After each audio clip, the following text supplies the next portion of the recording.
Welcome. Thank you, everybody that has been following me.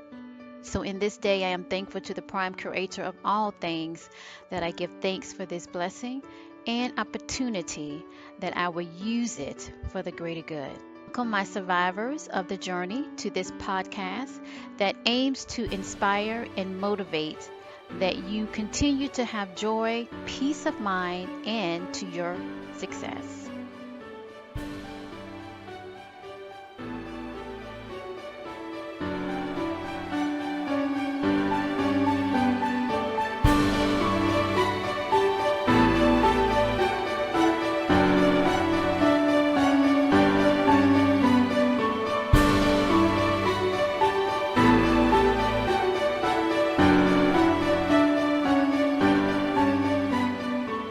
Welcome to my podcast, episode 11, Surviving Your Journey Toward Success. This is Nichel Anderson, where I will discuss this show topic. Management needs to either go down with the ship or get off the ship.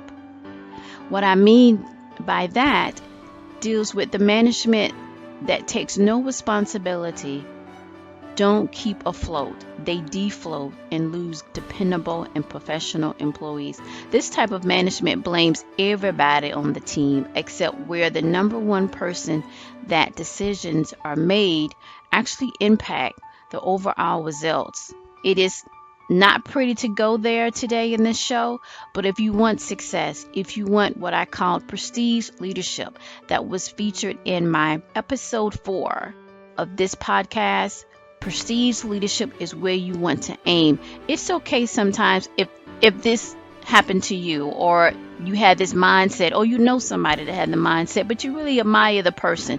You could probably bring some of these new strategies to them and motivate them to take a look of how they're leading, how they're managing. Now, I do focus on corporate America because I have a lot of experience working in a corporate type environment, but this can also be applied, what I'm about to talk about today, if you over some type of project.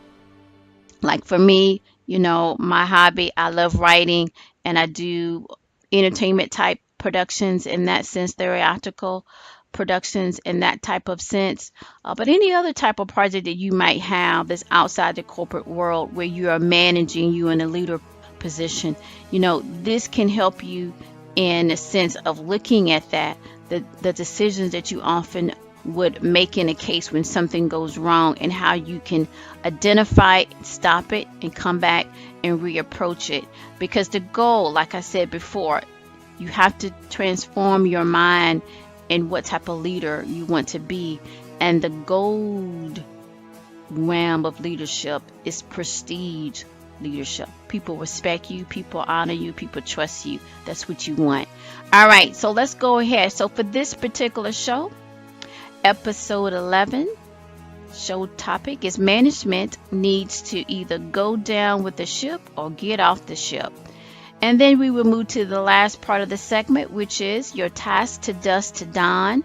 And that's where I explained when I started my first podcast show, Surviving Your Journey Toward Success, is where that segment I focus on giving you some things that you could do going forward to help you. So it's pretty much some good advice and strategy that you can consider. Let's go ahead and get started. All right, a new year, a new attitude, a new focus, right? So in this podcast, episode 11, I will talk about management needs to either go down with the ship or get off the ship, right?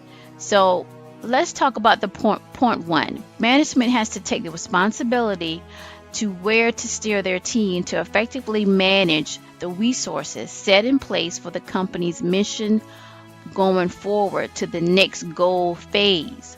Also, for point number 1, management has to lead in a way that if something fails, to refrain from automatically blaming everyone from the sun down.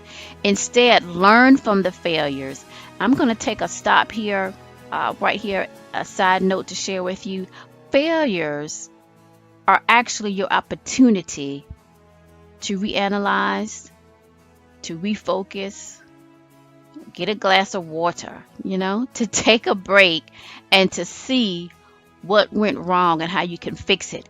I have worked with managers where if something goes wrong, meaning it's basically a failure, it's like they have to drink a glass of the most awful type of drink they ever had to drink in their life. I mean, it's just like trying to pull skin off. It's just, they just can't do it. They just can't do it. And so they repeat the same things. Now, there are areas or times where they are forced what's needed to be done, but their mindset never changed. And what do I mean by that? Is where you see management, let's say a good example, high turnover. That is the number one indicator that something is wrong. You got to fix it. Okay, not you letting them go because you just got a bad bunch, but it's they're leaving. Okay, and you're just thinking everything's fine. You coming in, coming in your office, pouring you a, got your cup of coffee. Next thing you know, the HR like, 20 people didn't left this week. What are we gonna do? I mean, we got to have this. We got to redo the, the hiring phase. All of that.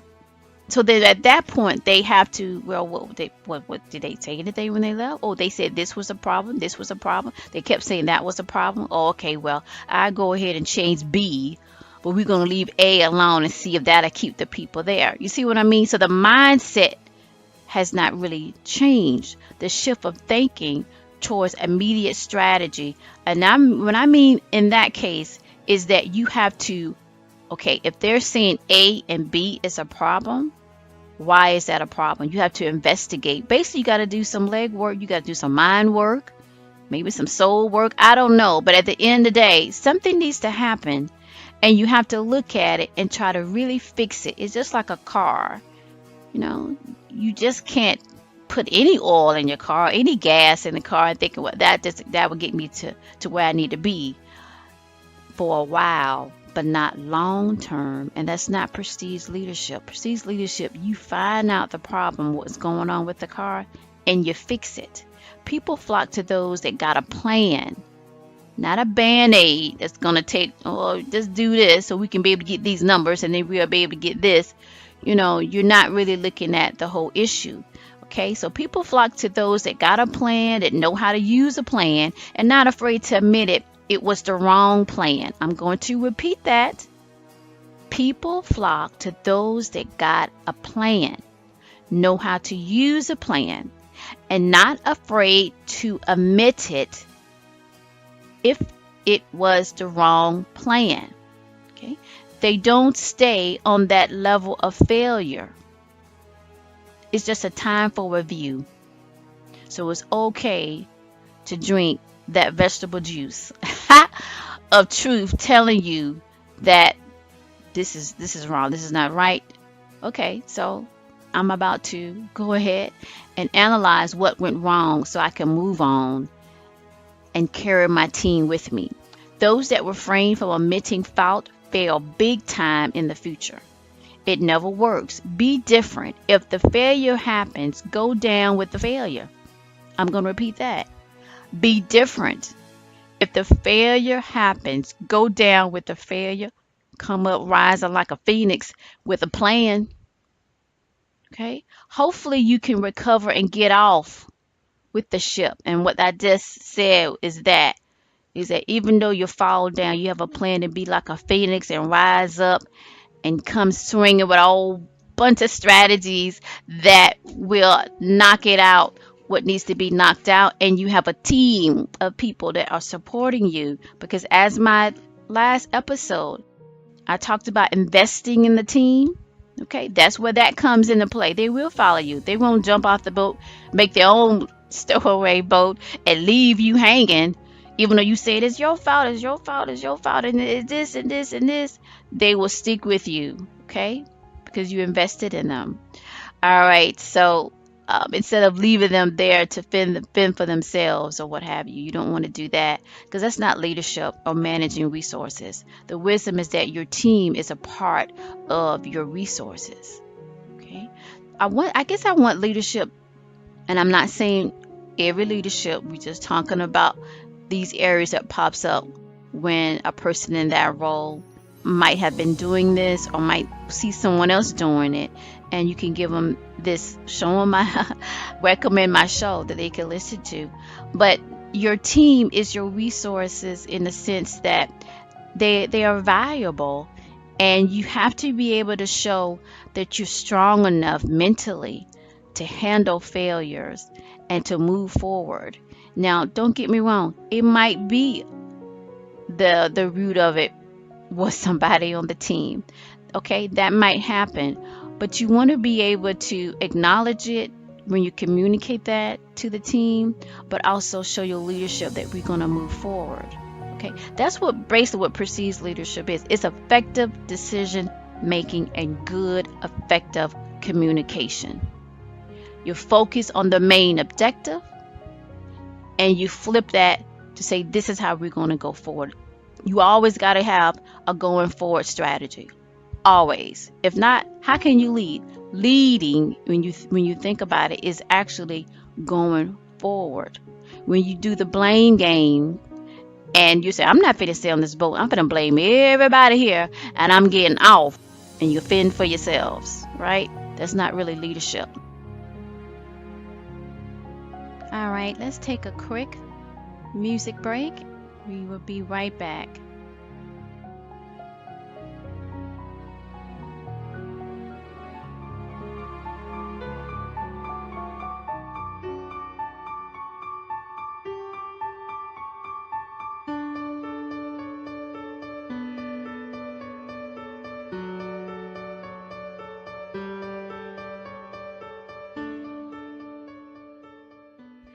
Let's return back to the podcast of surviving your journey.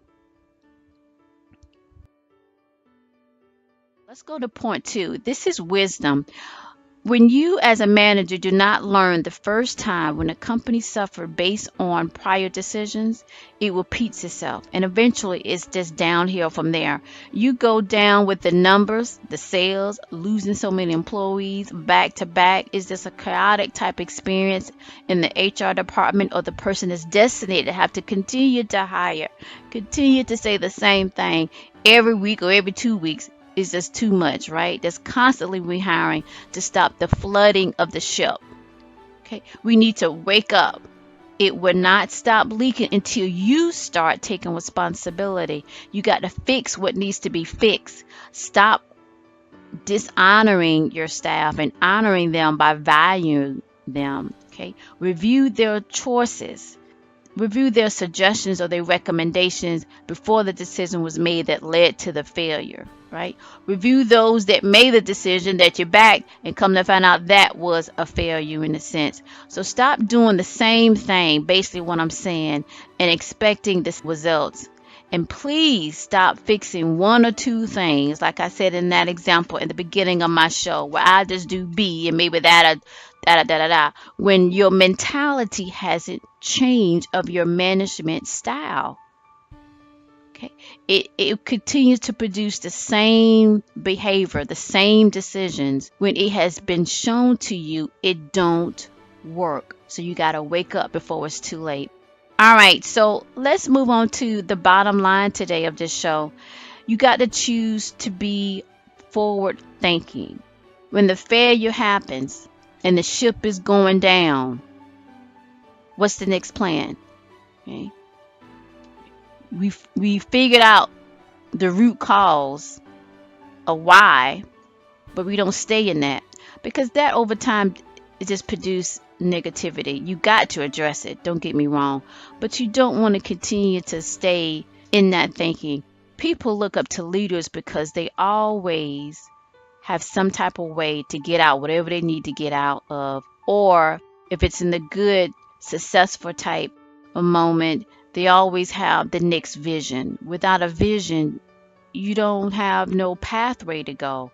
It's like an end zone. Even if that was the end part of that project or what have you, there's always something new that's coming up. Or at least you're ending on a good note and there's a next chapter, right? You see how more positive that sound instead of the other way, where if it's a failure, it's a blame game and I'm leaving you to fend for yourselves and I'm not finna be da-da-da. put you in the leadership role. And then, or the other side of that, you just holding on, not changing nothing, just continue to do the same thing. It leads to the realm of toxicity. And we already know where that's going to go, right? So while learning from the failures rather than pulling out the blame game chip to nowhere produces a low team morale and their frustration. Last episode I mentioned, when you identify that your employees feel frustrated, there's a lot of frustration on the team, that's a bad sign. Oh my gosh, that's a bad sign. You got to find out why, what can you do about it, and do something about it. Like I said, as mentioned in my last week episode, once you detect an employee or team members of your project that are frustrated. Now, I want to stop here. Frustration about the team. Now, like I mentioned earlier, I love writing, and I have done theoretical projects outside of the corporate world in that sense. Is a different matrix in that, how that works, because you're basically producing a project or what have you, so you're working with talent, and you do get, I'm just going to put it out there, you get talent that feels that they want to control the projects, want to control the production. So the frustration, you still want to find out what's going on, exactly if they feel, so you want to have that conversation. But you have to be very careful in that realm of environment, because if you're not there, want to control it and control you. That's not going to happen. You're the producer, or you're the writer, funding it, or what have you. You are control. But you do acknowledge the issues that they might have, and then you explain it to them. But it's up to them to respect you are of authority. And I'm just talking for that industry. It could be a different industry. Maybe it's a food industry. I don't know. Or maybe it could be something else that I personally hasn't been in, but you're doing right now. So just kind of take that in what I just explained to you. There's a kind of different matrix. Number one, at the end of the day, was similar to both the corporate world, or if it's some type of project outside the corporate world, pretty much. You always want to acknowledge it. If you found out that's the case, you want to hear it from them and see if you can fix it, right? The goal is to fix it or to address it. Now, if it's somewhere that what they're asking for, what they're saying, they're frustrated in that sense, and it's basically asking for something that is not in the realm for them to request. You know what I'm saying? And right now I'm talking about outside of the corporate world. Then you just explain that to them, and they have to make a decision about if they still want to be on the project. They're not either there for their paycheck or whatever. They're there for some other type of reason, either to promote their profile or what have you. But they have to make a decision, especially when you're working outside of the corporate world. You have certain perimeters with the project. Especially like with me, what I mentioned earlier, dealing with the theatrical type angle of it, is certain things that has to be done, because it's a different type of model. So, but the number one that's similar to the corporate world would be you acknowledge it by listening to them and explaining to them. And if they really fair and understanding, they will understand. That plays into communicating with the other person, and people want to talk it out. And then once you give an example or tell them why we can or cannot or what have you, either or, if they're really fair and coming from a good light, they will accept that. And then their morale will be where it needs to be. Now, of course, you cannot please everybody. And right now I'm talking outside of the corporate world, and you're on a project. And that's not your job to please everybody. They have to decide if they want to be a part of how this particular project will be led and managed. Okay, you're not forcing them to be a part of the project. It's their decision that they want to be or not. So you just have to outline that and explain things. And for the most part, those that are in the good of light will understand that and move forward, especially if you have shown that you're managing well when you're communicating when things happen, because things do happen. All right, so I just want to kind of bring that up. So people want to manage a leadership of quality that is prestige, to take responsibility. You will gain so much respect, and respect is like gold in associating with a person in a managerial leadership type role. People would do anything you ask them in reason for the greater good of the project when they respect you. So think about that. All right, so let's get to my task to Don. And my motivational quote, just to back up on that, my motivational quote is pretty much what I just said. Respect is gold. So when you value your team and when you're there for your team and when you take responsibility that you need to take responsibility with a plan, that's good. The failure is nothing. Those that want to bring up failures and put that in your face and go on and on and on, there's something else going on with that. It has nothing to do with you. You think about that.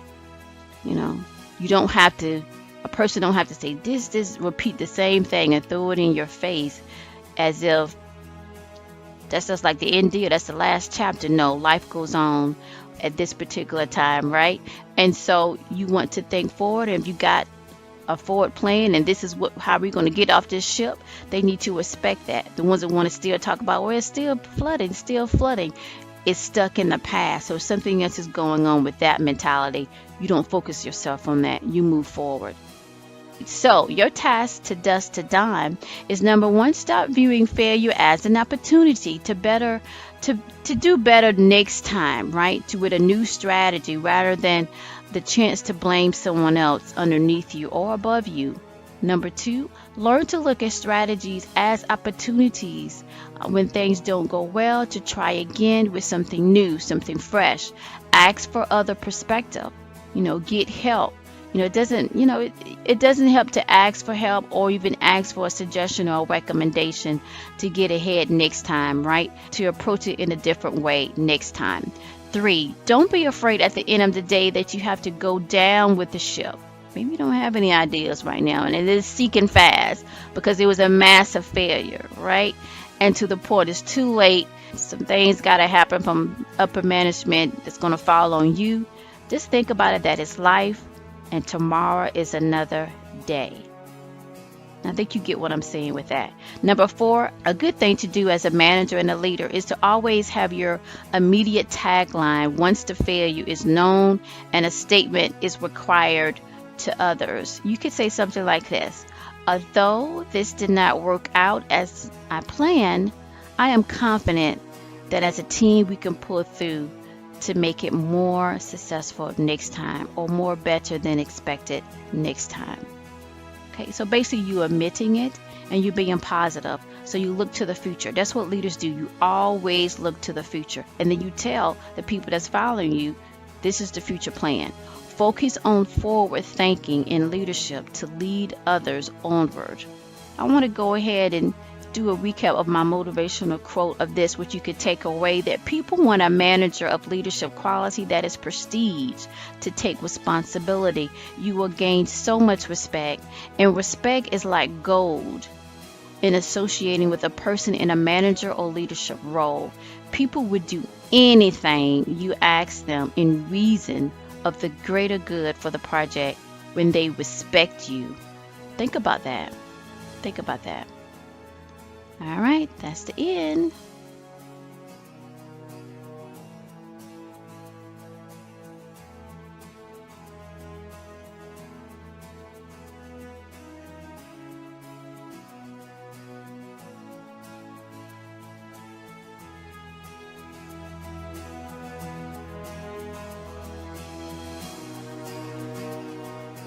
And don't forget to subscribe to my podcast and share as well.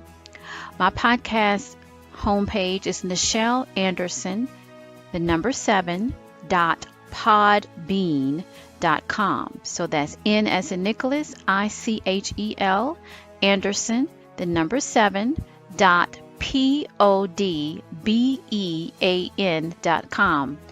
Also, my show is on iTunes. You can download it straight from the iTunes page.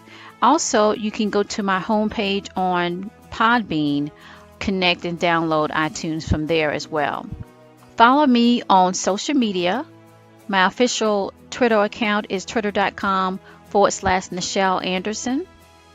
Facebook. So that's facebook.com/Nichel Anderson fan page. And also visit my official website, which is nichelanderson.com. That's where you can learn more about the things that I do, my courses, that I have, and as well as webinars at times that I do. And also you can find out any new updates of projects that I aim to create and produce. But mainly you can find out more information about my courses that I have, my classes, and sometimes future webinars that I do for free. This show notes will be provided for you that will list any information to read up on when you are able to do so, and any website links if mentioned in this broadcast. You can as well purchase my Corporate America Surviving Your Journey Choice Success book on Amazon, as well as my other book, Mitzrayim, a memoir. It is also available on Amazon.com, as well as any other book retailer that you prefer. All right, just to recap, some information on my podcast show, Surviving Your Journey Choice Success. Regular new broadcasts are Mondays by 10 a.m. Eastern Standard Time. Okay. Guest interviews are pre-announced as soon as confirmed. Now, if you want to be a guest speaker on my show that listeners can gain insight, be motivated, and encouraged about your message or product or service that you have that can benefit others, please complete a guest speaker application form. You can locate that on my Podbean homepage that houses my audio podcast. Okay, so that's nichelanderson7.podbean.com. Also, if you go to my official website, nichelanderson.com, and click on podcast, you will see at the top menu to the right, if you own a PC, if you're on a PC or a Mac. If you're on a mobile phone, then of course you have to kind of maneuver a different way to see that menu, but you will see podcast show, and then that way you can see that link that will take you to complete the guest speaker application form. And I do get that and look that over. To get a response back that you are approved can take around about 48 to 72 hours, maybe longer depending on when you have submitted it, like on the weekend. Now, if you have any questions to answer during my podcast, you can send it to info@nichelanderson.com, or you can direct message me on Twitter or Facebook. Now, I'm also on Skype. Okay, so my Skype ID is nichel.anderson. Okay, so this concludes my podcast show today. I hope you enjoyed the broadcast. Please follow me on my social media and subscribe for future podcast airings of my show. My Twitter account is twitter.com/Nichel Anderson. Again, facebook.com/Nichel Anderson fan page. And also you can visit my official website, nichelanderson.com. There are also premium podcasts priced and provided conveniently online for easy access on nichelanderson7podbean.com, where it houses all of my podcast episodes. You can find that option for premium podcast where you will have access to get more of my content instead of the free episodes that I roll out weekly. And also I am planning on releasing short stories. I used to do that as well when I had that opportunity at sweet101.com as the columnist for the Harlem Renaissance. In between my research and my articles, I started like short stories, and people seem to enjoy those stories. And also that can tie into my other creative projects that I have going on as well, besides my courses that I have on my website, which is Dawn of New Day and Mole. So I am planning to do short stories from those types of productions and even new ones as well. And so I will basically have that type of content specifically for the premium paid podcast. Okay, so I plan on to have specifically for that type of literary creative side of me content available in the premium paid podcast. Okay, so please visit the show notes as well for each of my podcasts. It is located on the home page. So concluding my podcast today, I would like to leave you with my message for you. Be you that strengthens and inspires your ability to be strong in your journey endeavor. It's a good thing towards your mental peace and joy, always to your success.